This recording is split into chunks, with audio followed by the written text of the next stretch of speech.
Expendable. Expendable? Expendable. Welcome to Stargazing, a Stargate gazing podcast. I'm your host, Mary. And I'm your other host, Kathy. And each week we review an episode of Stargate alternating between SG-1 and Atlantis. Hello. Hello. Oh. How's it going? Hi, Hello? Are you there? Okay. Yes. I think we were just talking at the same time and it was confusing me. How are you? I am fine. How are you? Doing all right.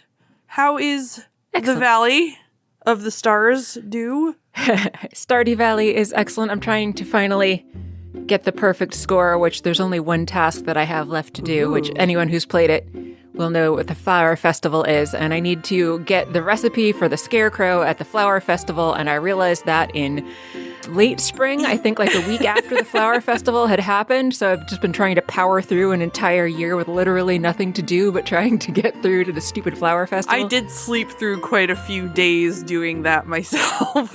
Yeah, I'm currently in winter and I am sleeping 2 days for every 1 day of activity that I do to just try to get through. It's the one thing I have left until I have the perfect score. Yeah, you got to get it done. You do. Yeah. You have to. So that's been my day. Nice. And then I realized, oh, shit, it's supposed to be recording time now, and I still haven't watched the episode. Oops. That is an oops. So I was an hour late recording today. That's fine. That gave me time to shop for a USB hub for my computer because I'm tired of unplugging the speakers to plug in the microphone, even though I've only done it like twice. So Sounds like a lot of work. it is so much work. It's so annoying. It is. And as it happens, my older brother sent me an Amazon gift card this morning. Ah. So I will use that since it's there. I don't typically shop at Amazon unless I have no choice or I have free money. Oh, I like money. Yeah. And I have free money now. I use Amazon all the time because I don't have the time and the patience to look at a million different stores to find what I want. That is very reasonable. Yes. Yes. Yeah, so not very exciting, but it'll be helpful to have. Happy New Year's. Happy New It will have Year. already been New Year's by the time that this comes out. It is almost New Year's It is. now. We're going to go eat a bunch of cheese or not, We will. depending on... Does your stomach like cheese these days? Not in copious quantities, but it's not going to stop me from eating it. Fair. I went to the store specifically just to get Lactaid yesterday so that I could be prepared for tonight. Amazing. Yep. I fully intend to, well, not fully intend, I fully expect to feel terrible tomorrow, but that's a problem for tomorrow me. That's true. Yep. And I don't have to be anywhere tomorrow. I can just stay home and do nothing, Hell so that's fine. yeah. Yeah. That's all I got, and I have no good segue at all today. Who would have been better off just staying home and doing nothing? Who's The that? Atlantis team? Team Sharks? That's pretty much always the case. That is true. But yes, what is this episode that we're talking about today? This is Stargate Atlantis, Season 3, Episode 13, Irresponsible. Yay! Good time. Yes, it was such good times. The episode starts with the team getting ready for some mission. Taylor says that she talked to an Athosian about a person with superhuman-like powers that has shown up on some planet in some town that has been protecting all the people there. And Taylor knows that this is a town full of good traders and kind people. Last they knew, when they were there, Weir points out they did not have any superheroes, so Ronan thinks that maybe one of his people has shown up in that town. So they're going to go and check it out and see what's going on with this superhero. Maybe they can use this superhero to their advantage. So they make their way over to that planet. We get the wormhole effect, and then the team is walking through town talking about who their childhood heroes are. Shepard's was Evil Knievel. Taylor is confused, wasn't he evil? But of course, Shepard explains who Evil Knievel actually was. McKay's hero was Batman. And Ronan and Taylor's, we wouldn't know who they are anyway, because that's just random people from their planet. While the team is talking and walking towards the village, they somehow don't notice that everybody along the route has just stopped to watch them, and the entire path is just lined with people standing there watching them. They seem completely oblivious to this fact, which I thought was weird. And we're never going to address that either. So here we are.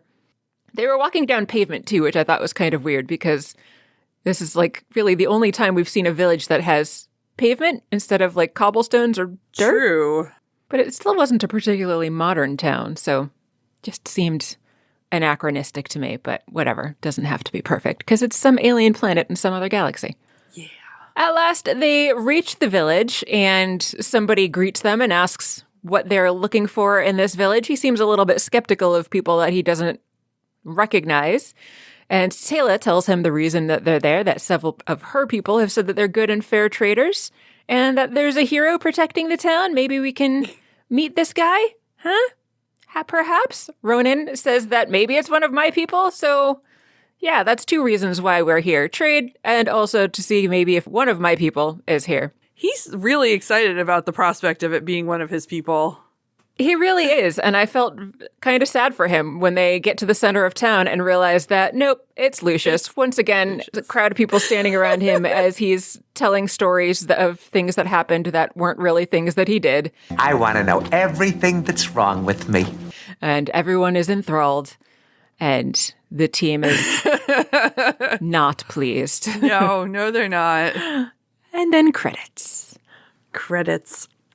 So this episode, I feel like it was not put together well. This is for like later, but the pavement thing I think is because they filmed this in an amusement park. That's weird. I was wondering where they actually filmed this because I was like, is this a botanical garden? Or what is going on here? It just seemed like a weird setting. Called Fantasy Gardens. Oh. And it was because their original location fell through. It was supposed to be more in westerny. And so they got stuck with this. Interesting. Yeah. Kind of it seemed like Dutch-themed clothing on. I don't know why the hats reminded me of more old-timey Dutch than anything else. Ik begrijp het niet. I do not know, but it's weird. Yeah. Quite weird. Indeed. After credits, Lucius is continuing to spin his stories while Team Chart looks pretty annoyed because he's telling some stories that have similar elements to things that might have happened to them. Yes. It doesn't really matter what the content of the story is, but while Lucius is telling this story, he is getting some blood drawn by Dr. Beckett because they think maybe he is up to his old drugging people tricks, and they need to find out. The team starts asking him pointed questions about his story, about how he did the things he says he did, and they won't drop it. So he's like, all right, story time's over. We're done. I'll tell you more stories tomorrow. Shepard tells Lucius his stories are awfully fascinating and familiar. And Lucius is like, I, maybe found some inspiration from your mission reports that I was perusing while on Atlantis. He's changed them a bit, spiced them up, but some of the stories are not his, he admits. They continue to talk about how they still think he's drugging people, and he promises he's not. Beckett's gonna run his tests, so they'll figure that out pretty quickly. Lucius says these people, though, love me pure and true, not because of drugs. They make the best egg salad in the world. He explains that a few months ago, he saved them from a bunch of ruffians that were stirring up trouble in town. So kind of him. It is. He beat them up and chased them off. And everyone in town loves him. They give him gifts, women throw themselves at him. Gross. He says it's like the old days, except better because now they're not drugged. And yes, that is better, but it's still not great. They want to know how Lucius beat up these ruffians. And he tells them it's not hard when you're invincible, which he is invincible. So he is going to prove to them that this is true because they will never believe a word that he says, ever. So instead of having them, hit him or something first, he goes over to where some villagers are lifting up a huge pallet of sacks of something. I go, what are you doing throwing it away? I take a huge baggie. And just has them drop it on him, which seems like a huge waste for them, right? Yeah. Now they have to go get new sacks of things and probably a new pallet. So annoying. Likely both of those things. Yeah. But Lucius is fine. Also, he could have just said, you know what, I've got an ancient shield weapon He thing. definitely could have done that. He knows they know what it is. Exactly. So why did they need the demonstration? Because Lucius is an ass. Yes. He does then tell Ronan to hit him because he still hasn't told them, and I think they've figured it out, except Ronan doesn't know that. So Ronan tries to hit Lucius. It doesn't work because he's got an ancient shield. And he says, invincible, I can't be vinced, which I thought was pretty funny. Yes. Sometime later in the tavern, Lucius is there talking to the group about his personal shield. It was a gift from some admirer back in the day in the old village. He didn't know what it was until he was on Atlantis and looking through their mission reports, and so he was delighted when he figured out what he had there. Some barmaid comes over, and when Lucius asks if she wants to come over to his place later tonight, she says, no thanks, and he is shocked. Just shocked that someone would say no to him because he's the town hero, but she reminds him that that was so 2 years ago or whatever. Because he's a jerk. Also, nobody owes him sex for anything he does. Right. Exactly. Jesus. Exactly. Shepard tells Lucius, those shields do eventually run out of juice, right? But we're not going to worry about that. He says the ancient things last forever, even though we've seen many occasions of ancient things not lasting forever. But I guess Lucius hasn't seen that as much, so he thinks it's just going to go on indefinitely. What could go wrong? Yeah, right, exactly. Yes. So he says that if the team doesn't see him before they leave, then talk to you later as he goes to get up. But Shepard says that they are not going anywhere until they have the test results back from Beckett. Taylor wonders if maybe he's learned his lesson this time around. Rodney does not believe that. I don't think anyone else does either. Although Shepard also seems to be kind of trying to defend him and says that he's made a lot of mistakes in the past, but who hasn't? I didn't know why anybody would be trying to defend him. Yeah, I'm not sure. That was strange. It was, yes. But anyway, Beckett comes in and interrupts the conversation and says that the tests are clean. Lucius was telling the truth, at least about the drug not being in his system. So, time for them to get out of there. There's no reason to stay anymore. Rodney is incensed that they're not going to try to take the shield device from him because he says that it's basically being wasted here, but they're not going to try to forcefully take it from him. As they head out, I guess they do want to see Lucius before they leave, so Shepard asks a villager where he went, and the villager says that Lucius has gone for a walk. And we'll be back shortly, maybe? But the team's not going to wait. They're going to just head out anyway. Except that as they are getting ready to leave, people start screaming, and a team of people comes in with weapons, and everybody is panicking. They tell Team Shart to drop their weapons or else die where they stand. Shepard tells them that they're not looking for a fight. And meanwhile, they're quietly mumbling to each other how many bad guys they can see and where they're located. Beckett warns everybody that they can't act now because if they were to start firing, they would risk injuring the bystanders, which is an excellent point. Indeed. Even though Ronan's like, I'm pretty sure I can take 3 out before they get a shot off. But as Taylor points out, they really shouldn't be getting injured because of us, because there could be others that we don't see here. So maybe we don't just randomly start firing at them. So they grab the barmaid, who was the same one that turned Lucius down before, and once again tell the team to lower their weapons. So they do. And then I guess the leader guy's name was Amaris, is that right? Is that how it's pronounced? That I don't sounds know, right. but that's what this transcript says. I don't remember ever actually hearing what his name was. That's but he, a good point. in any case, he has heard of whatever hero it is that's protecting the town, so he wants to know where that hero is currently. Listen, stranger, this town ain't big enough for the 2 of us. Surely he's gonna stop us from having our way with this entire town, so where is he? Bring him out here. Trot him out. Lucius suddenly comes out of nowhere and says, he's right here. Surprise, motherfucker. I am the man you seek. So heroic. Amaris tells everyone to kill him, and of course, shooting at him does absolutely nothing. Until finally, Lucius beats the crap out of a few of them, and all of these bad guys just run away, and everyone starts chanting his name. Ugh. Yeah. I think at the point that Shepard tells them to lower their weapons, he realized that they weren't in any actual danger from these guys. It was just a subtle, like, change in his demeanor, which he continues after this, which we'll see, which I just thought was interesting. He knows something. I hadn't noticed. Also, I thought it was weird that they all tried to beat him with sticks instead of shooting him with the guns they had. True. Which also I think is what Shepard was noticing, is that they had no weapons that were loaded. Fair. After the encounter, everyone's in the tavern. It's eating and drinking time. The barmaid has warmed up to Lucius again because he saved her. Gross. Yes. He's telling some story about a standoff he had with a Wraith Queen, of course. Trying to crack dumb jokes about his ex-wife. I don't know. It was weird. Yeah. The hypocrisy of an overweight man making fun of a woman for being fat is mind-bogglingly infuriating. Yeah. Shepard comes in. Lucius tells him to have a seat, but Shepard's like, no, we're leaving. But Lucius is like, they're making a schnitzel in my honor. It's going to be great. And Shepard's like, nope, we are out of here. So Lucius tells him, there's only one thing you need to do then, and that's thank me for saving your lives. And Shepard says thank you in the least thankful way he could in his tone. Lucius says it was nothing, and Shepard agrees it was nothing. Now may I say, we are agreed. Lucius is like, what do you mean it was nothing?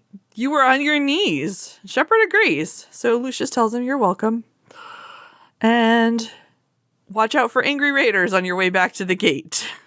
The team leaves then.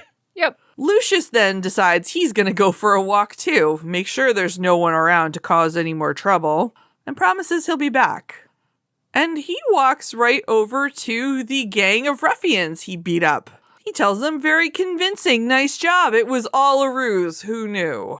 I am shocked. Shocked. Well, not that shocked. Yeah. Shocking. Amaris, though, is pretty cranky because while their side was faking things, Lucius was not faking beating the shit out of his people. And Nope. He did not pull his punches. he broke a wrist, he broke some teeth. Not good. He says he had to make it look good. And by the way, here's something to make it worthwhile, and hands them money, but not the amount of money he's supposed to give them. He's shorting them because he's a dick. Shocking. Curse your sudden but inevitable betrayal. He claims it's because they didn't seem to have their hearts in it. And maybe next time you'll put in more effort. And then this guy is like, how dare you? We're genii soldiers. We were Cowan's personal guard. We were amazing. Don't talk to us that way. And Lucius is like, yeah, not anymore. You're mercenaries. And this was an easy job. Come on. Deal with it. Oh, and then we see at the end of this conversation that Team Shart has witnessed the whole thing, hiding in the bushes and up a tree. So they know what's up. Indeed. They do. Sometime later in the village, Lucius is just showing off to everybody by having some kid kick him over and over again. It looked like he was kicking him in the crotch. Yeah, I think so. Yeah. Of course, Lucius is unfazed because he's got his little shield thingy on. Team Shart comes back in with the guy who had the broken wrist from before and tells everybody about Lucius and his shitty plan. Lucius starts telling some new story to try to distract from the fact that they're standing there with this injured genii. But Team Shart continues to tell everybody that Lucius is just pretending. He's lied to everybody. He's not a hero. And the guy with the injury backs them up saying that, yes, he just made it look like he saved the town. He paid us to attack all of you. But the villagers don't believe them. They accuse the injured guy and Team Shart of lying to everybody. They believe Lucius and his story rather than these strangers from out of town. And if it weren't for Lucius, they'd all be dead. So why are you turning on him when he saved you also? But everybody tries to mob them because they're having none of what Team Shart has to say. Then we're inside somewhere with Lucius and some ladies who are rubbing his feet, which is gross. Gross. Yeah. Team Shart is with him, and he apologizes to them for the whole angry mob thing. And I guess they're grateful, Taylor says, that they didn't let the mob harm them. Lucius is like, see, that's how I say all is forgiven. Shepard wants to put a stop to this. He does not specify what this is, so Lucius is like, it's a foot rub. And Shepard says he's not talking about that, but actually, yes, let's stop that too, because it is gross. Shepard is talking about Lucius's whole thing, his scamming these people. He says it looks like he's taking advantage of them, but it was true that he did initially start by a genuine act of defense of these people a few months ago. So he saved them because they needed him, and he was a hero. And today was just about, reminding everyone of what a hero he is. I wouldn't think a true hero would need to periodically remind everybody of that fact. No. But he's a gross asshole, so. It's true. And he's mad, though, that they went and figured out his scam. Shepard tells him he's got to come clean with these people. Ronan says, or else. And Lucius is like, what are you going to do? Ronan looks like he's going to go pound him again. So we're just done with phrasing, right? But of course he can't. And Lucius is like, yeah, I got my shield. You know it's not going to work, right? You're trying to figure out a way to hurt me, though, aren't you? Ronan's like, yes. Of course he is. Their conversation is interrupted, though, because they hear something going on outside. They hear gunfire. They look out. Lucius promises he has nothing to do with whatever's going on outside, and we see through the window that it is Kolya and some more genii. Great. Wasn't he supposed to be dead in a warehouse explosion or something? Yeah, weird. That was Cowan. Oh, that's right. Kolya's still around for the moment. Shepard goes to explain about the genii and Kolya, but Lucius read about that too, perusing the mission reports. Beckett thinks this is bad, but Lucius is like, no, look, I'm going to go be a hero again, and no one is ever going to be able to tell these people I'm not their hero after this. They're going to have a parade. Shepard tries to stop him, but Lucius is like, I've got this shield. It's going to be fine. Rodney's like, what if they burn the town down around you? That is a good point. Yeah, Lucius is like, that'd be petty of them. Shepard says, yes, they are like that. Lucius tells Shepard then to go ahead and shoot Kolya, and Shepard says that's a good idea. Shepard says he's just going to shoot Kolya. But Taylor tells him that the shooting is not going to stop there, and again, there's a bunch of random people out there who have nothing to do with any of this. Ronan says that Taylor's right, they'd have to kill them all, which he's fine with. But Beckett and Taylor prevail in their argument. Shepard's disappointed that they want to hide. Rodney calls it strategic concealment. And Lucius just happens to have a place where they can do that. So he takes them into a little secret room he has that you can get to by turning the hands of a clock. Why do we even have that lever? He's got a secret hiding place because angry husbands are sometimes looking for him and their wives. And he's going to let them know when the bad guys are gone. But he is one of the bad guys. I know. The badder guys, I guess. Yeah. Shepard tells them to not to screw around, tell them they've left, and then once they're gone, and out of the middle of town, then we'll deal with Kolya. Don't be a hero. Lucius promises no heroics and leaves. Of course, Lucius was full of shit when he made that promise, because immediately he goes outside and yells at everyone that enough is enough, take their men and get out. The town is under his protection. So they can leave, or he's going to make them leave. Kolya realizes that Lucius is full of shit, and so even though he might have that shield thing doesn't enable him to breathe water. So the next thing that we see is a soldier shoving Lucius's head underwater, and they let him up briefly to ask him some questions before shoving him back down and reminding him he's really not invincible after all. So where's Shepard? Where's his team? Lucius keeps telling him that he doesn't know where Shepard and his team are. So they order to have the village searched, and Kolya says that he hopes that Lucius can hold his breath until they manage to find the team.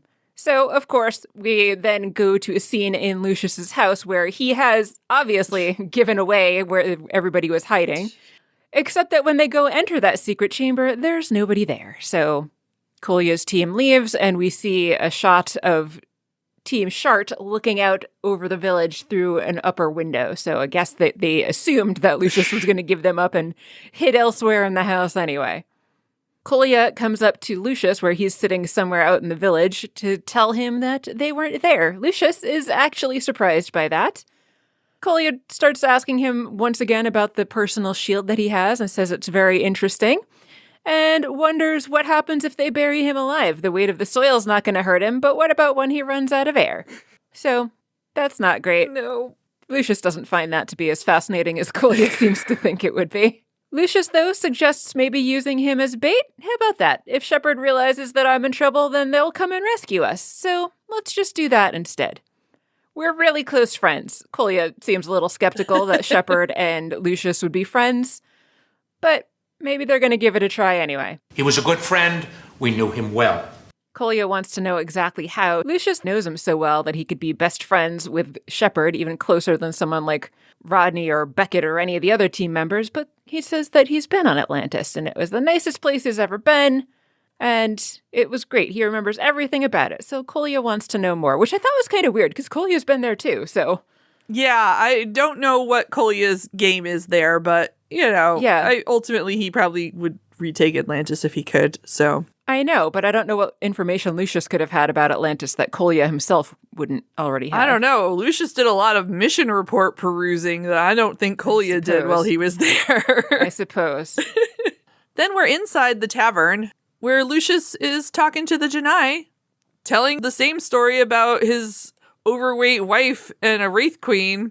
Mars asks if he could try Lucius's personal shield. Lucius is like, yeah, sure. So the guy goes to grab it, and of course the shield is activated, so he can't take it.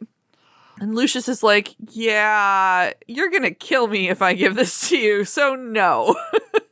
And he agrees, Amaris. He says he slit his throat from ear to ear.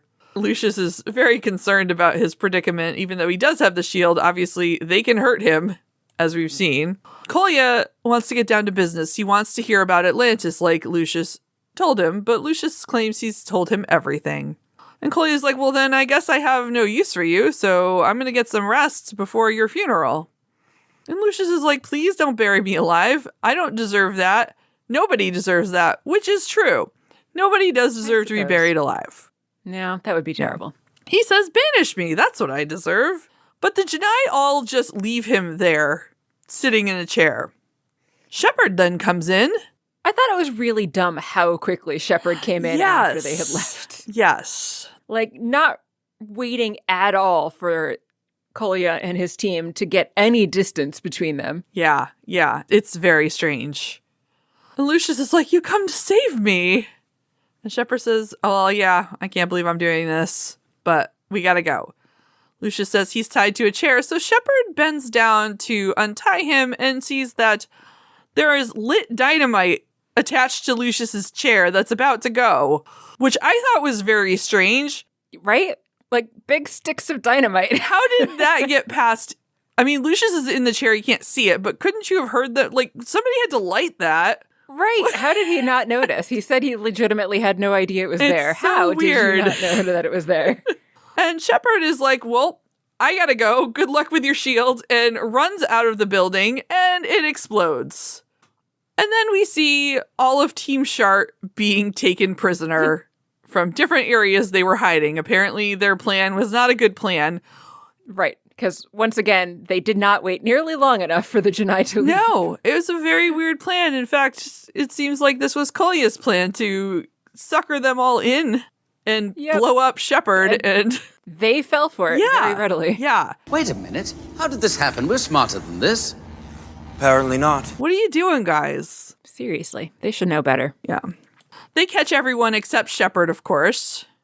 Lucius is incensed that he was blown up when he comes out of the building. His shield did protect him. He's like, you could have killed me. Kolya says he's more and more impressed with that shield all the time. And as a reward, you can live another day, Lucius. Amaris reports that Shepard, unfortunately, got away. And then he goes to kill Amaris for some reason. But his gun doesn't fire. And Amaris thanks him for sparing him. And Kolya just goes with it. He's like, don't disappoint me again. And then tells one of his other soldiers to get his gun fixed because he was all about killing Amaris. It just didn't work out because of his dumb gun. Indeed. Good guy. Love Kolya. Yeah, he's so great. Yeah. We get a very brief shot of Shepard hiding from some guards who are out looking for him, and then we are in a jail cell somewhere with everybody else, wondering what happened to Shepard. they're going to be optimistic and assume that he got out of there, went to the gate, and is going to come back with reinforcements. A jumper? Something? That'll be great. One of the villagers that we've seen a few times at this point comes up with some food for them and quietly tells them that their friend escaped the village. Everybody's out looking for him, but haven't found him yet. And surely Shepard and Lucius are going to be plotting their rescue as we speak. This villager still is very optimistic about Lucius and his intentions. Rodney is like, why the hell would Lucius help at this point? Seriously, stop it.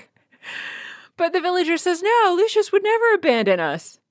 The team tries to convince this guy at this point that no, it was Lucius that sold everybody out. Lucius was part of this plan to get them captured, but this villager is still pretty skeptical about the team's attempts to convince him that Lucius is not a superhero and is really just a coward, essentially.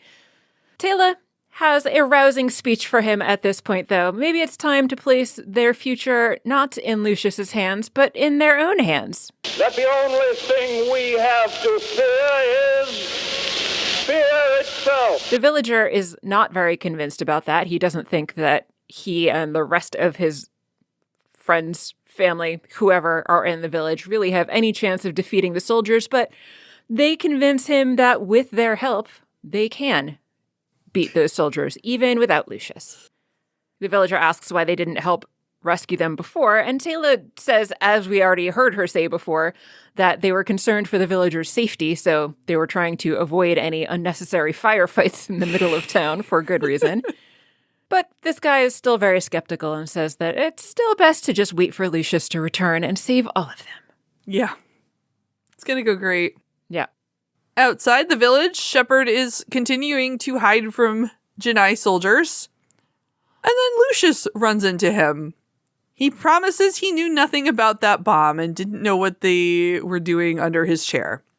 Shepard wants to know how he got out here, and Lucius says everyone's looking for you, so I just wandered off. So what are we going to do about this?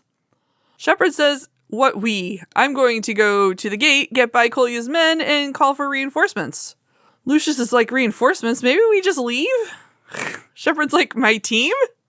I'm not leaving them. Lucius is the worst. He really is. Lucius points out there's also a guy in town who wants to bury him alive. Shepard's like, well, you can leave as soon as we get to the gate, okay? I don't care what happens to you. Lucius is like, you're angry at me. Shepard tells him to shut up, and he's like, yeah, you are. Shocking. Yes, he is angry at you, Lucius, you idiot. Of course he's angry at you when you almost got him blown up, knowingly. Yes. Being bait for him. I do like Lucius's resourcefulness, even though he's a piece of crap. He's still able to like talk himself out of almost anything. Yeah. Speaking of being resourceful, Rodney's trying to dig his way out of the cell with a spoon. A soup spoon. There is the tiniest bit of white spot on the wall where I guess he's like dug away some of the plaster or whatever. And he's not sure why nobody else is trying to help him with this. Beckett's like, you can't possibly be serious that you think that that's going to work. Rodney says, well, maybe if they had 2 spoons and a second person helping him, it would go twice as fast. But Taylor warns them that someone's coming, so Rodney hides his spoon and his tiny little scrape of that he has made on the wall. It's Kolya coming up. He says he gives Shepard credit. He's never had an opponent give him this much trouble, so they're going to have to kill Shepard. Rodney says, funny, he says the same thing about you.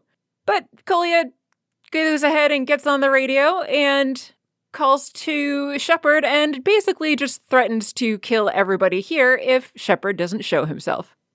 Ronan points out that Kolya can't kill Shepard if he can't catch him, but Kolya is very confident that eventually they're going to catch Shepard. And in the meantime, they're going to tell Dr. Weir, they, being the genii, are going to tell Dr. Weir that they have most of Team Shart here, and they're going to see if they might be up for a little bit of a trade. Of course, Team Shart knows that Dr. Weir would never trade them for anything, and in fact, they've tried this before, and Kolya didn't get anywhere when he's tried it before. But he says that this time around he'll be a little bit less ambitious with his demands. Just a few weapons is all. He'll ask for less stuff this time, so he's pretty confident Dr. Weir will go along with it. Sure.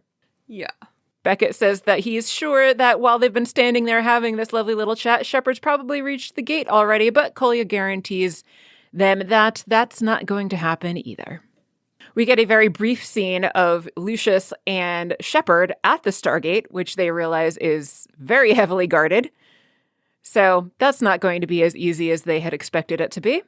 Kolya calls to Shepard over the radio and basically tells him, I'm sure you've reached the gate by now and realized that you're not going to get through nearly as easily as you thought, so come back here or I start killing your friends. When Shepard doesn't answer, he calls back into the radio again, asking which one he should kill first. Maybe Rodney. That's who he wants to kill first.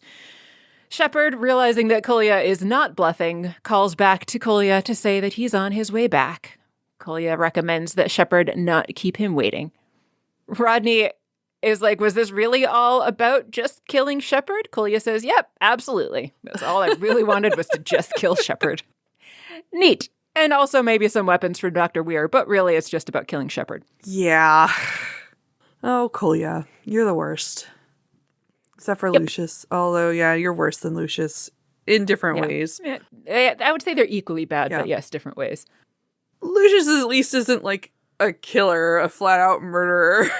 No, but I don't think that being a rapist of hundreds of women is... No, it's not. But at least they're not dead. Anyway. Yes. Just scarred for life is all. Yeah. Lucius tells Shepard he's coming with him. He flounders a bit in making this decision and keeps talking, and Shepard has no patience for this. He's like, make up your mind. So Lucius is like, okay, I'm going to help. And maybe they better give me a parade once we're done with this, huh?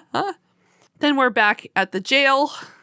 Amaris opens the door and tells the team to get out. They put them in the middle of the village for reasons. I think just to make a demonstration of their slaughter. Yeah. Meanwhile, Shepard and Lucius are still making their way back. Lucius is trying to come up with plans as they walk. He's like, what if we hug each other and the device works for both of us? And Shepard's like, that's not possible. And he's like, well, maybe if I swing from a clock tower on a rope right into town or set myself on fire, all of these random things that he says. Yeah. This is all Richard Kind ad-libbing this, and they kept it in because it's pretty freaking funny. It is very random. Build a tunnel or a boulder. We need to use a huge boulder. But Shepard says he's got an idea, but Lucius offers one more before they're done, and that's poison tape. It's just so random. That is random. They finally arrive in the village.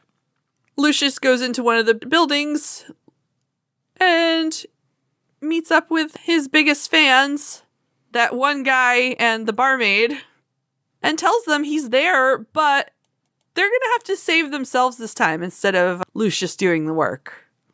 And Lucius, they're like, you don't want to help? And he says, no, I want to help, but what if I weren't here? What would you do? And they're like, wait for you to come back. Like, you guys are really in this. Like, what has happened to you people? What were you like before Lucius showed up? Yeah. How did they function without him if they're this dependent on him this quickly? Yeah. So Lucius argues, what if I didn't know you were in trouble or I couldn't come back in time? How would you handle this? Your town is lovely, but horrible people are out there and they want to do horrible things and you've got to work on fending for yourselves starting today. And the barmaid takes this and runs with it, and I loved it. She does. It was great.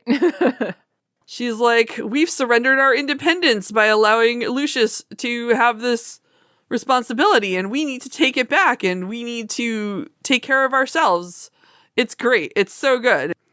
And after today, she says, we'll no longer be dependent on one man, but that's too much for Lucius. He's like, hold on. I still want to be your hero. I can be your hero, baby. And then he tries to convince them that they do in fact need him. So good job, Lucius. You're a dumbass. But at least they don't seem to take him at his word this time. So for today, guys, you're going to go protect yourself. But after, go back to your hobbies. So right now, though, let's go spread the word. And we're going to get out there and save ourselves today. But after that, please let me be your hero again. Please, please, please. So they're going to go work on that. Yep. Then we're back in the village square where Team Shart is still being held and they're still waiting for Shepard. Kolya calls to Shepard since he hasn't shown up yet and they expected that he should have by now. Kolya specifically says that Shepard is out of time and debates who he's going to kill first. He thinks maybe Rodney. But nope, Ronan steps in first and says me first. Then Taylor argues it should be her. Beckett says it should be him. So they're all willing to die for each other, which is very nice, I suppose. But I really do think that Rodney should, and Dr. Beckett, of all people, should... Actually, Ronan's probably the most expendable here. Much as I like Ronan, Taylor is a leader of her people. Beckett is a doctor. Rodney is always the hero because he knows everything. So of all the people here, it's really kind of Ronan and Shepard who are the most expendable. But it doesn't matter anyway, because speaking of expendable people, Shepard is here. And so he calls out to Kolya. Kolya says that he should have killed Shepard when they first met and saved himself a bunch of trouble. Shepard says the feeling's mutual. So they go to shoot Shepard, but of course Shepard has the device on. So he is shielded and the bullets do nothing. But then the shield fails. Chekhov's dead battery. So I guess this thing is out of energy, did not last forever, as Lucius had hoped. But then Lucius comes in, and when Kolya tells everyone to reload, Lucius says, don't bother. And he also has not just himself, but a whole bunch of villagers with pitchforks and all kinds of weapons, basically anything that they could find. They do have some rifles and stuff, so all kinds of things. Kolya tells Lucius that he should have left town when he had the chance, but Lucius was just thinking the same thing. Shepard asks, if we gave you the chance to surrender, I don't suppose you would take it, would you? But of course, Kolya just laughs instead. They would not take that. So somehow it just comes down to a standoff between Shepard and Kolya specifically. Like, I guess we can see here the whole Midwestern theme that you said they were initially planning to go with, because the two of them are just there in the center of town with their hands at their sidearms, seeing who can draw first. And of course, it is Shepard, and he shoots Kolya in the head. It was one of those, everyone knows this is something these guys have to do for themselves. No one else should interfere situations. Yes. Of course. So nobody did interfere, and they all just watched this happen. And then once Kolya was dead, they tell the genii to surrender. Why would they surrender that readily? I don't know. But without Kolya, that's what they do. Yep. Then later, everything is sunshine and rainbows. Everyone's happy, celebrating. Lucius again offers them some schnitzel. You guys are part of this celebration as much as anybody. But Shepard's like, no, we gotta go.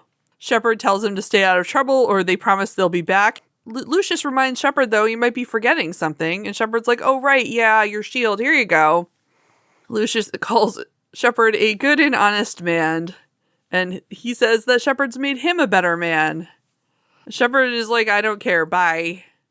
They walk away, and Rodney's like, isn't the personal shield dead? And Shepard says, yes. And Taylor says that it's worthless. Shepard says, yeah. And Beckett asks, you're not going to tell Lucius? Shepard says, no. And then we hear Lucius back at it, telling someone to hit him as hard as he can. And the kid kicks him. And Lucius is like, ow, ow, ow. So he's going to know his shield is not working pretty much immediately. Good thing that Lucius has this tendency to let people just punch him or kick him or whatever, and wasn't testing this once again by letting people drop a pallet on his head or shoot him or whatever. Very true. This could have been much worse for Lucius. It could have ended very badly. And that's how the episode ends. Yep. End of episode. Kathy, did you like the episode? I didn't hate it, but I don't particularly like it. I hate Lucius. I hate Kolya. Glad he's dead. And it was just like a very weird episode in a lot of ways. And I don't know how much of it is the fact that they didn't take all of the old-timey Western things out of it when they couldn't use that set. Right. Like, the standoff was dumb. Like, it's just totally dumb. It really made no sense. And the blowing up Lucius thing didn't make a lot of sense. Yeah, it was a weird episode. I was still mostly entertained by it, except for that I hate all of the characters in this. How about you?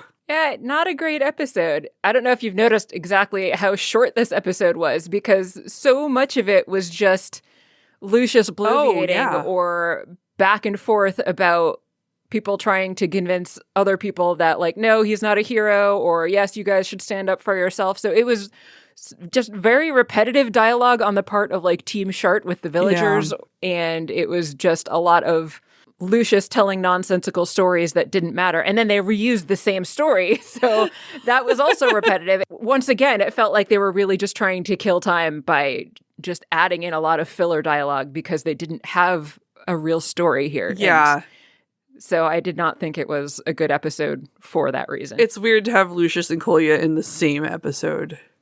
It is. Kolya doesn't even bother me as much as he bothers you, but I hate Lucius as a character. He's awful. And then, like I said, that combined with the fact that it was just a lot of repetitive and pointless dialogue just made it a not enjoyable episode for me. It was just dumb. Very much agree. What are we going to talk about next? Will it be dumb? At least it won't have Richard Kind in it. I don't think. That would be weird. True, probably.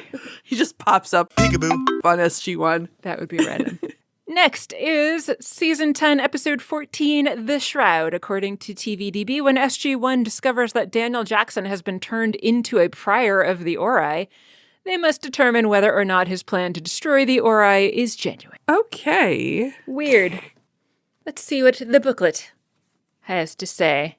When Daniel Jackson turns up as a prior asking SG-1 to aid him in a plan that might very well be a trap, it's up to Colonel Jack O'Neill and the team to not only save Jackson's life, but possibly end the war with the Ori once and for all. Jack! So, hey, that's fun. Love a Jack episode. I Yes. hope. Yeah. All right. Sounds promising. Yeah. Anything else? I don't think so. All right. Thank you so much for listening to Stargazing with Kathy and Mary. Our fully listener-supported program couldn't be done without you. Show your support by telling everyone you know how awesome this show is. Find us at stargazing.space. Reach us by email at stargazing@gmail.com. Find us on social media at Blue Sky. Get some merch, tinyurl/stargazing. And finally, show your financial support at patreon.com/stargazing. Thank you for traveling through the gate with us.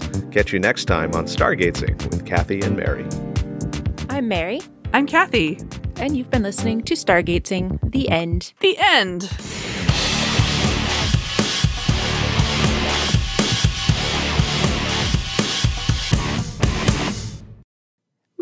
Yeah, that was really short. Well, we left out so much of the dialogue because so much of the dialogue was pointless. There wasn't really a lot of recap that needed to happen for most of the conversations and much of the episode. Very true. Yes.